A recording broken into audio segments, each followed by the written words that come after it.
Royal Nation, to another installment of Royal View, where I get a better insight of these king and queens behind the scene. I'm your host, Cheno Royal, baby.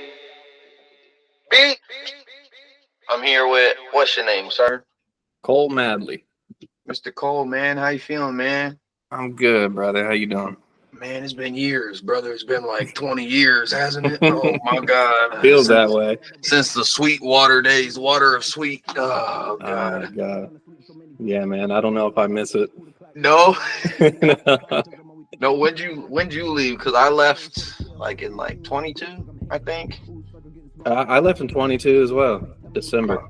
Man, you just got the text. It's probably because I told him right after. I was just like, "Hey, bro, you should leave." He's just like, "Yeah, you right. If he's out of there, I'm out of there too, man. I can't do it. But why'd you leave, if you don't mind me asking? Man, I just didn't really like that job. It's like being on the phone all day, like Yeah. and the hours they would work you, like. Were you you're a sales guy, right? Yeah, I was a sales engineer. It was just crazy hours to like have you come in for a meeting at like, 9 a.m, but you work noon to 9 p.m. And like That's crazy. So by default you're there like 12, 13 hours. It was just yeah. Like, I couldn't do it anymore. I felt cooped up. I was wondering about that because there'd be days I would be literally in the gym and like I would see guys that literally look like they were like almost packing a bag, like they're staying overnight. And I'm just like, yeah, and I would like look at them and I'd be like, I wouldn't say anything, but I would just question in my mind. I'm like, am I seeing this? Is anybody else seeing this right now? You sleeping under your desk tonight? Like, bro, you got a Murphy bed at your desk, bro? Yeah, it was too much, bro. Oh man. Well, I'm glad you're out of there. What are you doing now? So I work for a company called Loud and Clear in Cincinnati. So we're a live production company. We do audio, video, lighting, staging, rigging, roofing. So one-stop shop for festivals, concerts, you name it, any type of event. So Cincinnati, that means you're out there right now? Yeah. I actually live in Harrison. It's about 30 minutes outside of Cincy, but gotcha. When did did you move out there for the job, or are you from there, or like? I did. Yeah, I moved out for the job. I wasn't even sure what I wanted to do when I left Sweetwater. I know like I wanted to be involved in music, but I wasn't sure, what route I was going to go. But my background's really in recording. But like that landscape, it's so hard to get a job in anymore. Like, especially with so many people like recording at home and stuff like that. But I really like concerts. I liked, house of worship stuff when I was working at Sweetwater too. So I just looked at jobs online, finding something I could do where I'm not in the office, 5 days a week, every week. And had an interview. It was the first place I interviewed at, and they're like, "Yeah, you're hired." Cool. I quit before Black Friday. That's it. Yeah. You say here's a note. There's a sticky note that says, "I want the job. I need the job." Like, oh yeah, you're hired. Like that's it. Exactly. But go ahead for the fans at home. Just elaborate a little bit. I know we talked a little bit on the BTS stream, but go ahead, elaborate on who you are and just what it is that you do. Yeah. So. I'm from Indiana originally. That's how I ended up working at Sweetwater. Background is in recording. Like I said, I've been making beats and rapping, a lot like yourself since I was 13 years old, recording on a webcam camera, doing, freestyles and remixes and stuff. But, yeah, so I've been doing that for basically my whole life, and wanted to get into the live entertainment industry, and so started as a production assistant for Loud and Clear, and then within a year moved up to production manager. So basically what it entails is curating a gig from start to finish. So building the quote, getting it approved by the client. We do a lot of CAD drawings, get engineering done on our roof systems, designing light rigs and audio systems, how big of a system we're going to deploy based on, the size of the gig. And then not every gig, but I'd say a majority of them, I'll actually be on site kind of holding hands with the client, Right. managing stagehand labor, being a crew chief for our audio, lighting, and video techs, that kind of thing. So The a customer lot. service still kind of the same like at Sweetwater there? It is, yeah. No cold calling, but yeah, you definitely got to handle. Because especially all the guys I've talked to, you still get those calls where it's just like, I don't understand, like, why you're even calling. Yeah, Like that's the job in a nutshell. yeah, like a one. Did you turn it off? Did you make sure just to turn it off and on? Oh, there it goes. Like, Yeah, is that it was plugged it. in? Is it plugged in? Dude, I talked to some crazy people when I worked there. I always love to hear these stories because I like hearing like how simple, like, but people are probably freaking out about it. Like, Yeah, because I've had moments. Everybody's had these moments where it's just like you think it's bigger than what it actually is, and then you call right. somebody else that's already been through it, and they're like, Hold on, are these wires here? Yeah, just plug it in. All right, Yeah, cool. and you Yeah. just feel like the Woo! biggest dumbass ever. Yeah, man. What's one? What before I move on? What's a story that you would have about that? Like that's one of your simple stories of like maybe a phone call, a customer, an event, where it's just like, Man, I've had a lot of stories of, like you said, like just turn it on, that kind of thing. yeah, Uh, but I will tell you one story. When I was at Sweetwater, um, this guy called and he's just talking in circles for, like half an hour. I was like, this guy's got to be like schizophrenic or something, because he would keep on. Uh, like circles, like he can't believe what you're saying is like the real answer, or like what do you yeah. mean? Well, he was talking about a guitar, and then he would just like go off on tangents about like other, whatever the hell he's talking about, and Yeah, then he'd circle back to the guitar just like randomly. You'd be like, wait a minute, like you just spent like 10 minutes talking about. And so my I'm like, sister Lorraine in Oregon. yeah. And so I'm like, damn, this dude, like there's something seriously wrong with this guy. But every time a customer called, uh you would like put in a note, and I look at the Right, notes, and there's like literally 100,000 or so of this guy. Like he calls in all the time. right. And then I look in the info field, and it says, do not answer in all caps. In an insane asylum, killed his mother. And I'm No like, way. oh my God. Yeah. So now I got like a literal murderer on the phone with me, No way. talking like this schizo bullshit that like made no sense. Oh Yeah. god. Fuck. Wild. I was like, You're do I just like, hang up hold on, I now gotta get or? my manager. Boop. Yeah. That's funny. So you moved to Cincy. How's stuff been for you down there, man? Do you notice like a big difference from just, I don't know, the atmosphere, the scene compared to Atmosphere is Fort Wayne? definitely, yeah, definitely different. I was living more like in the city when I first moved here. There's a lot more going on for sure.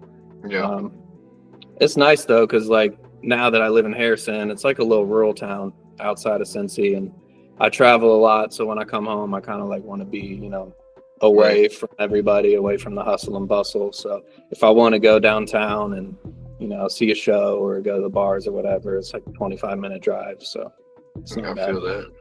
Yeah. So you said that like what we were talking about before with you not as active and just recording, like is there more of like the 9 to 5 just taking over a little bit more, or is it just like maybe like there's like a little wedge right there, like, well, what's going on with that?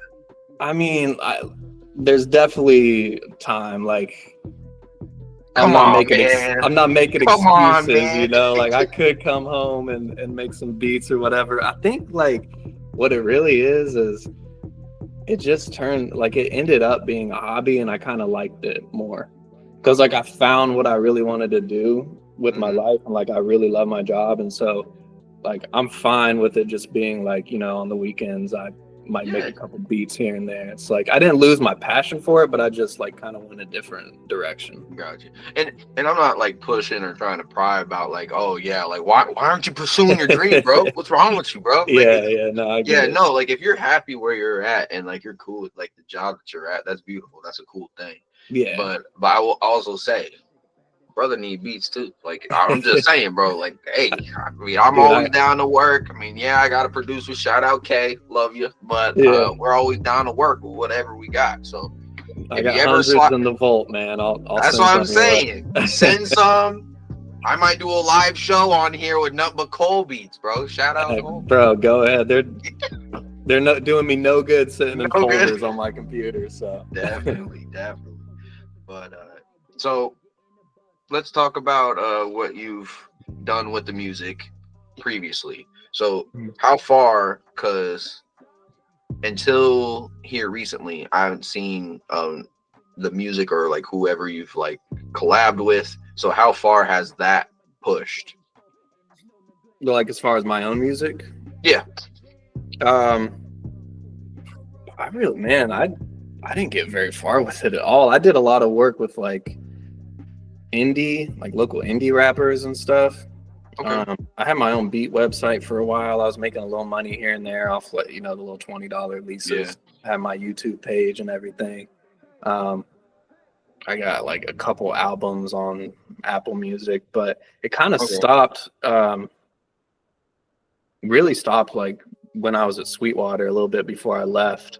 Okay. That was just because I was like, man, you're just getting burnt out. I was burnt out. COVID like really did a number on me too. Like working from home, and our business went from here to here, and like no one expected it, and it was like just kind of took the fun out of it, No, I hear that. Like what we were talking about. Like, I mean, there's nothing wrong either. Like I've pushed people to, especially if they're in a place where it just seems like what you're making isn't hitting or resonating with you.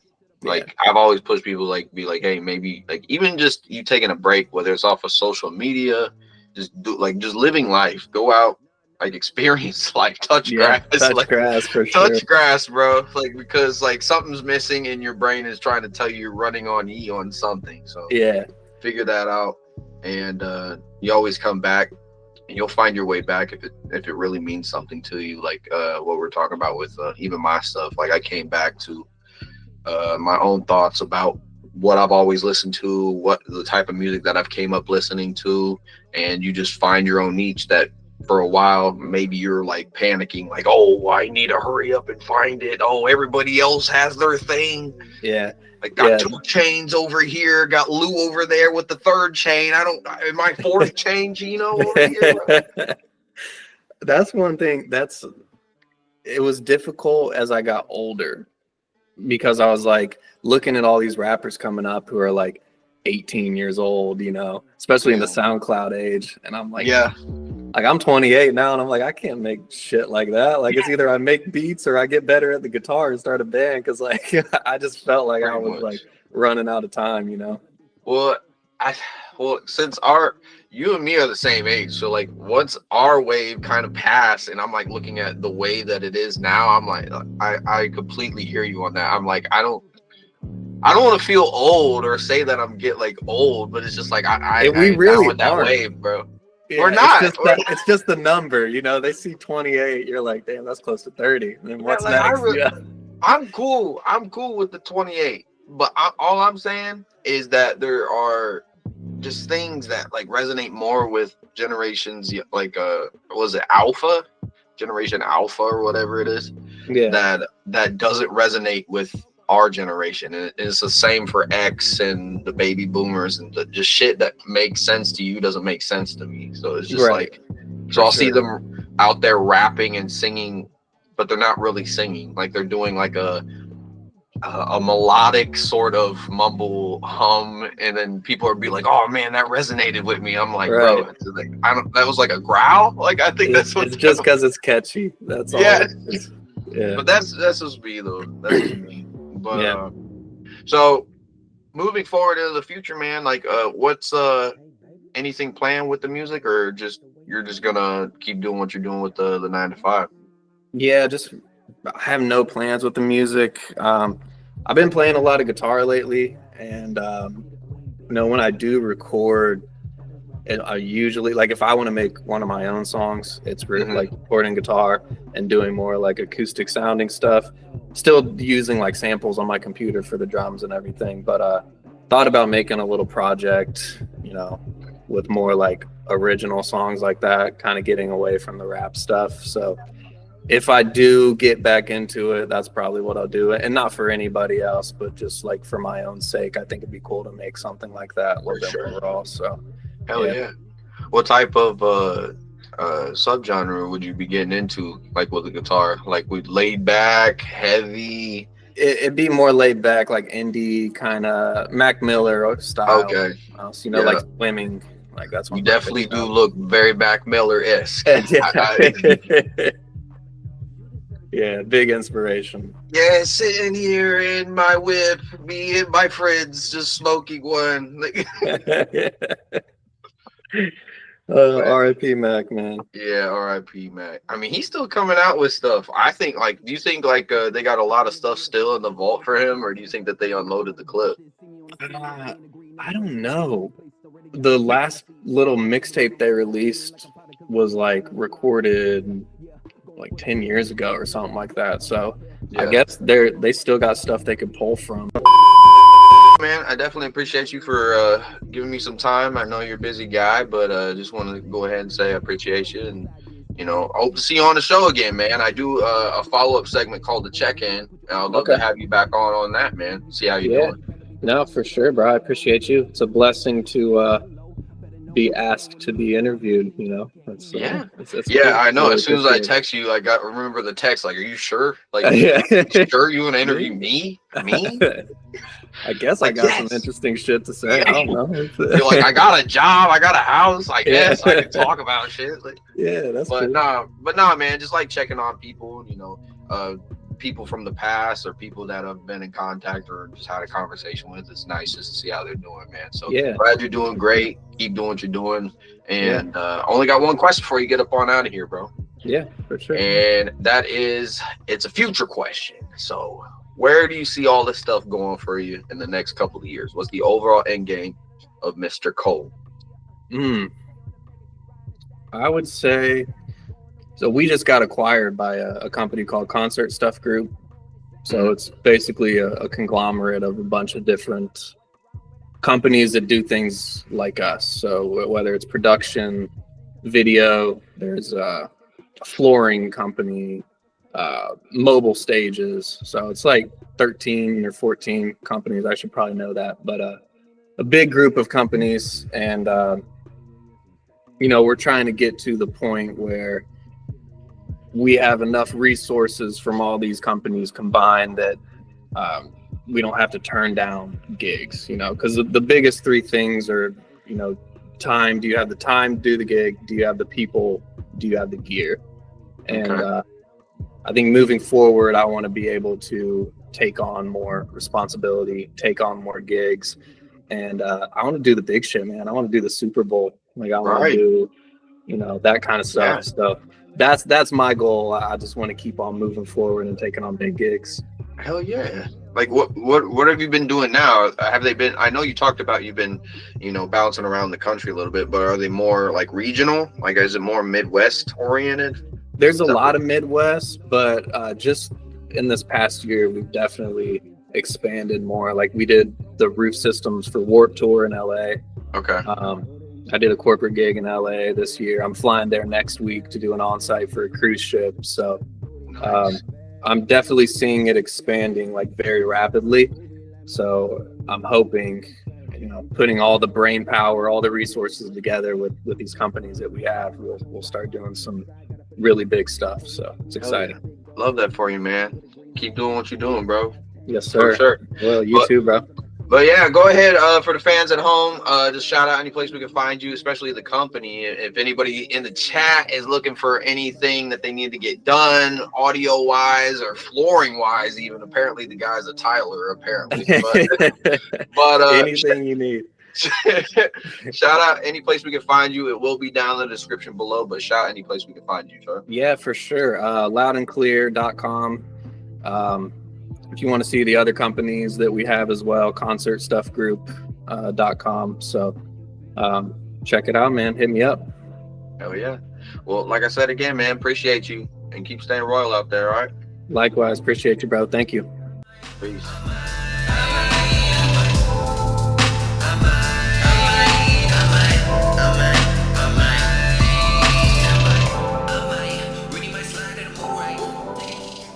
say, I definitely appreciate y'all checking out this here video. Make sure you check out any of the new and old content. The links will be right above me, and make sure y'all stay royal out there. Peace.